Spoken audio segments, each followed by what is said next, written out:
Mari kita satukan hati berdoa sebelum kita membuka firman Tuhan.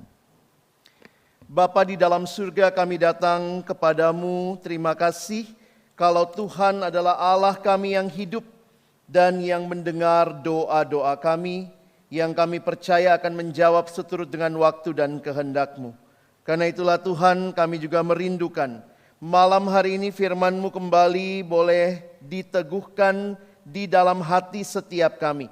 Dan tolong pada akhirnya kami bukan cuma jadi pendengar firman yang setia, tapi boleh jadi pelaku-pelaku firman-Mu di dalam hidup kami, di dalam keseharian kami. Bersabdalah ya Tuhan, kami siap mendengarnya. Di dalam satu nama yang kudus dan berkuasa, nama Tuhan kami Yesus Kristus, Sang Firman yang hidup, kami menyerahkan pemberitaan firman-Mu. Amin. Shalom, selamat malam jemaat yang dikasihi Tuhan. Bersyukur kalau kita punya waktu-waktu untuk beribadah di dalam doa seperti ini. Saya selalu mengingat bahwa gereja yang maju bukan maju dengan berlari, tetapi dengan bertelut di hadapan Tuhan. Bersama-sama menyerahkan pergumulan-pergumulan kita dan menantikan jawaban-jawaban doa kita yang terbaik yang Tuhan berikan. Saudara, malam hari ini bagian terakhir dalam rangkaian 7 perkataan salib. Karena itu hari ini kita masuk kepada His submission. Sama-sama kita akan melihat di dalam Lukas pasal yang ke-23, ayatnya yang ke-44 sampai ayat yang ke-56. Saya ajak kita membaca ayat-ayat ini bergantian. Saya akan mulai membaca ayat 44. Mohon Bapak Ibu Saudara membaca ayat 45. Kita bergantian sampai dengan ayatnya yang ke-56. Ketika itu hari sudah kira-kira jam 12. Lalu kegelapan meliputi seluruh daerah itu sampai jam 3.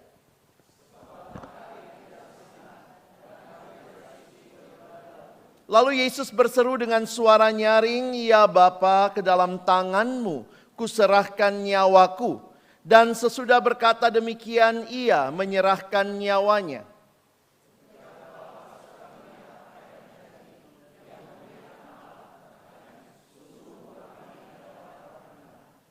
Dan sesudah seluruh orang banyak yang datang berkerumun di situ untuk tontonan itu, melihat apa yang terjadi itu, pulanglah mereka sambil memukul-mukul diri.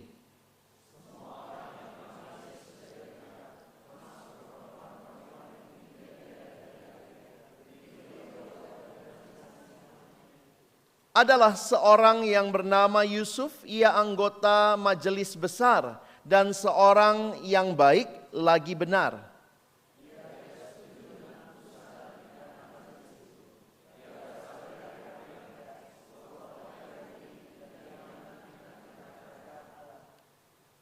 Ia pergi menghadap Pilatus dan meminta mayat Yesus.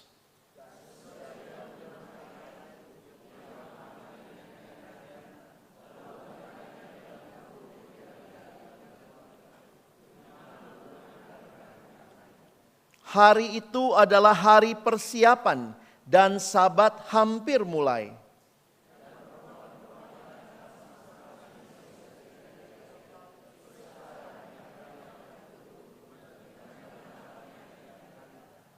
Dan setelah pulang mereka menyediakan rempah-rempah dan minyak mur. Bapak Ibu Saudara yang dikasihi Tuhan, kesempatan kita memiliki masa Lent ini di dalam gereja menolong kita kembali menghayati karya Kristus yang sungguh luar biasa. Secara khusus di dalam penderitaan, kematian, dan kebangkitannya. Saudara yang dikasihi Tuhan, penderitaan salib merupakan salah satu penderitaan yang paling mengerikan yang pernah ditemukan di dalam sejarah umat manusia. Saya mengutip kalimat dari teolog bernama Wayne Grudem. Dia berkata penderitaan Kristus di kayu salib berlangsung selama kurang lebih 6 jam. Namun setiap menit dan detik tubuhnya menderita sakit yang amat sangat. Kematian di kayu salib merupakan hukuman mati kekaisaran Romawi yang diperuntukkan bagi para budak dan kriminal kelas berat yang bukan warga negara Romawi. Dengan kata lain, penyaliban merupakan hukuman mati yang terhina sebab hanya diterapkan bagi mereka yang dianggap paling hina. Jadi kalau kita pahami pada masa itu, dunia secara khusus daerah Palestina dijajah oleh Romawi. Yesus orang Yahudi, bukan warga negara Romawi. Karena itu matinya disalib. Hukuman salib hanya untuk warga negara non-Romawi. Sejarah gereja mencatat orang seperti Paulus orang Yahudi tapi dia warga negara Romawi. Karena itu Paulus tidak dihukum mati dengan cara salib, tetapi dengan penggal. Mana yang lebih enak saudara? Dipenggal langsung mati atau disalib matinya pelan-pelan? Sama-sama mati ya. Tapi yang satu matinya pelan-pelan, nah itulah salib, disiksa. Bahkan di dalam satu literatur yang saya baca itu merupakan juga salah satu cara mempermalukan bangsa-bangsa lain. Karena itu sebelum disalib orang itu akan memikul salibnya sendiri. Jangan saudara pikir cuma Yesus yang pikul salib. Semua yang akan disalib akan memikul salibnya sendiri melalui rute yang paling jauh untuk menjadi tontonan bagi orang-orang bahwa kalau kamu melakukan hal yang sama, nasibmu seperti ini. Bayangkan saudara, Tuhan pencipta alam semesta dan isinya lahir secara terhina dan mati secara terhina pula. Semuanya ini dilakukan olehnya oleh karena satu alasan saja, yaitu untuk menebus dosa saya dan saudara. Bapak Ibu Saudara yang dikasihi Tuhan, di dalam literatur tentang penyaliban, orang yang disalib itu sebelumnya akan disesah. Jadi jangan bayangkan orang lagi sehat, anggaplah lagi segar bugar, tahu-tahu langsung disalib. Itu matinya kapan? Lama. Jadi biasanya ada penyesahan atau yang akan dilakukan dengan dicambuk dulu. Dengan cambuk Romawi yang ujungnya sangat tajam itu. Kalau dicambuk seperti itu, ditarik dagingnya ikut lepas. Karena itu punggung orang yang disalib itu sebelum disalib biasanya akan menjadi seperti bubur begitu rupa saudara. Sehingga darah bercucuran dan itu akan lebih mempercepat kematian. Sehingga kalau saudara membayangkan orang yang disalib itu akan sangat kesakitan dan biasanya akan mengucapkan kata-kata yang kasar yang memaki-maki orang yang menyalibkan mereka. Tetapi tidak demikian dengan Tuhan Yesus. Dari salib itu kita belajar 7 perkataan yang luar biasa.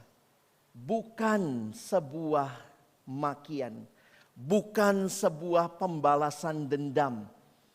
Ada 7 perkataan salib. Kalau saudara perhatikan, perkataan pertama dan terakhir itu seringkali disebut sebagai doa. Karena kalimatnya, ya Bapa, ampunilah mereka. Ya, kalau saudara membayangkan gereja menghargai yang disebut 7 ucapan Yesus di kayu salib. Saya kutip dari pendeta John Stott ya. Dia katakan, karena disitulah menyingkapkan pikiran-pikiran Yesus yang terpendam. Satupun tidak ada yang diucapkan dengan kepahitan ataupun keluh kesah. Masing-masing mengungkapkan kasih yang besar kepada kita. Atau juga tugasnya yang mengerikan dalam menanggung dosa. Atau kemenangan akhirnya. Di akhir pun dia berkata, ya Bapa. Yesus mengucapkan 7 ucapan pendek. Namun penting di kayu salib. Yang secara keseluruhan menyibak tabir salib itu. Tidak ada penulis Injil yang mencatat semuanya, langsung 7-7-nya. Karena itu kalau saudara lihat, Matius dan Markus hanya mencatat 1, sementara 6 lainnya, 3 dicatat oleh Lukas dan 3 oleh Yohanes. Jadi saya harap saudara sudah pelajari ini ya, karena ini yang ke-7 hari ini. Coba lihat, yang pertama itu, Bapa ampunilah, lalu kemudian aku berkata kepadamu, engkau bersamaku di Firdaus. Lalu kemudian dari salib, udah sakit begitu, saudara masih ingat keluarganya ya. Dia titipkan mamanya. Ibu, inilah anakmu, anak inilah ibumu. Sejak hari itu dikatakan Yohanes menerima Maria di dalam rumahnya. Ayat yang berikutnya, yang keempat adalah Eloi Eloi lama sabachthani. Yang kelima, aku haus, itu tempatnya lihat ya, di Matius, di Markus. Namun kemudian ini disusun secara kronologis. Lalu yang keenam sudah selesai. Dan yang ketujuh, ya Bapa, ke dalam tanganmu kuserahkan nyawaku. Ini semua kutipan langsung. 7 perkataan salib. Sehingga kalau saudara ingat, ada 2 terpidana di samping Yesus yang mengutuk dan menghujat. Tetapi Yesus tidak. Ia melakukan apa yang selama ini ia ajarkan dalam khotbah di bukit. Yaitu kasihilah musuhmu. Berbuatlah baik kepada orang yang membenci kamu. Berkatilah orang yang mengutuk kamu. Berdoalah bagi orang yang berbuat jahat terhadap kamu. Ini bukan teori. Dari salib itu Yesus menerapkannya. Salib adalah lambang utama penyerahan dirinya. Seraya memperlihatkan kepeduliannya kepada orang-orang yang menyalibkannya. Ampuni mereka. Kepada ibu yang melahirkannya. Bahkan kepada 2 penjahat. Saudara, ini udah ada ya. Semoga nanti dimaknai ya. Dan hari ini kita sampai ke ucapan yang ke-7. Yaitu lalu Yesus berseru dengan suara nyaring. Saudara, nanti kalau ada apanya ya? Ada visualisasinya, ingat ya, suaranya nyaring. Jadi bukan ya Bapa, ke dalam tanganmu kuserahkan nyawaku. Itu mah malu-malu saudara ya.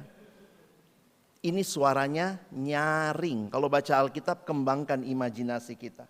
Dalam kesakitan yang luar biasa, dia berseru dengan suara nyaring, ya Bapa, ke dalam tanganmu kuserahkan nyawaku. Dan sesudah berkata demikian, ia menyerahkan nyawanya. Apa yang menarik dari ayat ini saudara? Saudara perhatikan sebentar. Di dalam kegelapan yang meliputi bumi pada waktu itu, tabir bait suci yang terbelah 2, kita menemukan Yesus dalam momen penyerahan diri yang paling mendalam. Kata kunci malam hari ini, his submission adalah penyerahan diri. Maksudnya apa? Coba kita pahami begini. Semua manusia pasti mati. Betul? Oke. Karena semua manusia pasti mati, pertanyaannya, dalam hal kematian saudara itu aktif atau pasif?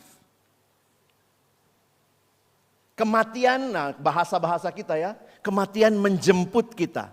Wih, cakep amat sampai dijemput ya. Itu menunjukkan saudaranya pasif. Pertanyaannya, di kayu salib kematian Yesus itu kematian yang aktif atau pasif? Yesus dijemput kematian? Oh berarti Yesus menyerah dong kepada kematian. Nah disinilah istilah penyerahan menjadi istilah yang menarik saudara. Karena kematian Yesus beda dengan semua kematian yang ada di dalam kehidupan manusia. Saudara perhatikan, penyerahan Yesus adalah penyerahan yang aktif, bukan pasif. Ketika kita merenungkan kematian Yesus, kita seringkali terjebak dalam narasi bahwa ia mati. Memang bahasa yang kita pakai begitu ya. Lalu Yesus mati di kayu salib. Seolah-olah dia korban. Tetapi Ternyata para penulis Injil tidak pernah sekalipun menggunakan kata mati untuk menggambarkan itu. Itu kami hamba Tuhan biar gampang khotbahnya. Yesus mati di kayu salib. Karena susah menjelaskan. Nah, puji Tuhan malam ini saya jelaskan ya. Matinya tuh kayak apa? Kalau matinya dijemput kematian berarti dia pasrah. Aduh gak ada lagi dah, mati dah. Itu kita. Tapi kematian Yesus bukan kematian yang bowat gitu ya. Gak bisa ngapa-ngapain lagi. Tidak. Saudara perhatikan istilahnya dulu. Jadi kalau kita baca, nanti saudara pulang di rumah lihat Alkitabnya lagi ya. Ternyata semua Injil bilangnya Yesus menyerahkan nyawanya. Sebenarnya kalau saudara pakai ini ya, terjemahan baru versi 2, kalau saudara lihat aslinya sebenarnya hanya Matius dan Yohanes yang gunakan istilah Yesus menyerahkan nyawanya. Yang lain lebih tepat begini, saya bacakan terjemahan 2 ya. Markus 15 ayat 37 di terjemahan versi 2, Markus 15 ayat 37 ya. Yesus berseru dengan suara nyaring dan menghembuskan nafas terakhir. Terjemahan yang lama ini menggunakan istilah menyerahkan nyawanya. Bagi saya sih sama aja. Tapi sebenarnya kalau lihat aslinya ada istilah menyerahkan hembusan napas terakhir. Dan itu juga yang dipakai sebenarnya di Lukas 23. Di Lukas 23 saya bacakan ayat 46 ya. Saudara lihat sebentar. Lalu Yesus berseru dengan suara nyaring, "Ya Bapa, ke dalam tanganmu kuserahkan nyawaku," sama itu ya. Sesudah berkata demikian, ia menghembuskan nafas terakhir. Kalau saudara perhatikan, mau pakai istilah menyerahkan nyawa, menghembuskan nafas, sebenarnya di sini terlihat Yesus melakukan penyerahan aktif. Ini bukan kematian yang kayak kita bayangkan ya, datanglah malaikat maut diambil napasnya. Oh tidak. Ini penyerahan aktif. Makanya malam ini tema kita His Submission. Penyerahan aktif, Yesus tidak tunduk kepada kematian. Tetapi dia mengendalikannya. Dia yang menentukan kapan dia mati dan bagaimana caranya dia menyerahkan. Karena kalau saudara percaya sama Yesus yang matinya pun diambil dari dia. Loh, dia bukan Allah yang hidup. Tetapi penulis Injil memperhatikan, no, Yesus itu matinya aktif. Dia yang memilih menyerahkan nyawanya. Nyawanya tidak diambil dari dia. Mati dalam konteks manusia, nyawanya diambil. Matinya Yesus, dia menyerahkan nyawanya. Kenapa? Karena dia in control of his life. Narasi ini menarik kalau saudara perhatikan di dalam Yohanes. Ya. Di dalam Yohanes 19, saudara lihat tulisan ini. Tindakan Yesus adalah tindakan kemenangan. Dalam ketundukan Yesus kita melihat gambaran kemenangan, bukan gambaran kekalahan. Ia menundukkan kepalanya dan menyerahkan nyawanya. Coba saudara buat dramanya. Gimana tuh? Ia menundukkan kepala lalu menyerahkan nyawanya. Di dalam, ini kalau sering nonton film kungfu, drama-drama Indonesia, sinetron ya. Mana duluan? Mati dulu baru kepalanya nunduk atau nunduk dulu baru mati? Biasanya logikanya mana duluan? Gitu kan? Itu film Indonesia kan, dramanya gitu. Oh, perhatikan baik-baik, Alkitab catatnya Yesus enggak gitu. Dia nunduk dulu, set, dia serahkan nyawanya. Beda enggak? Baca Alkitab baik-baik, lihat logikanya ya. Ini penjelasan pun saya baru ngeh waktu pendeta John Stott memberikan penjelasan ini. Dia tidak tunduk kepalanya karena mati. Bukan, dia bukan kepalanya kan nunduk, kenapa? Nunduk kan? Tapi dia nunduk dulu, baru dia serahkan nyawanya. Jadi ini sebuah tindakan, gambaran seperti seorang raja yang dengan sadar memilih untuk menghadapi nasibnya. Bukan sebagai korban yang tidak berdaya, tetapi sebagai pemenang yang berdaulat dalam penyerahan ini. Yesus meraih kemenangan atas dosa dan kematian. Makanya waktu ditanya, siapa sih sebenarnya yang membuat Yesus mati begitu ya? Apakah Yesus mati karena dipukul, dicambuk, karena disiksa oleh prajurit, atau karena diserahkan oleh Yudas? Seorang teolog berkata, who delivered up Jesus to die? Not Judas for money, not Pilate for fear, not the Jews for envy, but the Father for love. Dalam Lukas ini kita melihat Yesus yang menyerahkan rohnya ke tangan Bapa. Sebuah tindakan yang menandai kemenangannya atas kematian. Dan sekaligus membuka jalan bagi kita. Untuk kita juga belajar menyerahkan diri kepada Allah. Ini yang main drama jadi Yesus, hati-hati ya. Tunduk dulu baru mati. Jangan mati gitu ya. Makanya banyak drama salah. Saudara, sebagai penutup, kita bisa belajar apa? Yesus mengundang kita untuk menempuh jalan penyerahan juga. Bukan penyerahan yang mengarah kepada kekalahan, tetapi yang membawa kebebasan dan kemenangan. Di salib, Yesus telah menunjukkan bahwa melalui penyerahan kepada kehendak Bapa, kita menemukan kekuatan untuk menghadapi ketakutan dan kesulitan kita. Malam ini kita berdoa, kita menyerahkan kepada Tuhan. Mari datang kepada salib. Yesus dengan kerendahan hati mengakui bahwa kita tidak layak dapat apa-apa selain penghakiman, tetapi kita memohon belas kasihannya. Di sanalah di kaki salib kita menemukan kemenangan atas dosa dan kematian. Bukan kekuatan kita sendiri, tetapi melalui penyerahan kita kepada Dia yang telah menaklukkan semuanya bagi kita. Mari kita baca kalimat ini sama-sama. 1, 2 ya. Dalam Yesus kita menemukan kekuatan untuk menjalani kehidupan kita. Dalam penyerahan ini kita akan menemukan bahwa Yesus tidak hanya penguasa atas kematian, tetapi juga pemberi hidup yang baru. Waktu saudara berserah bukan berarti semua masalah hilang ya.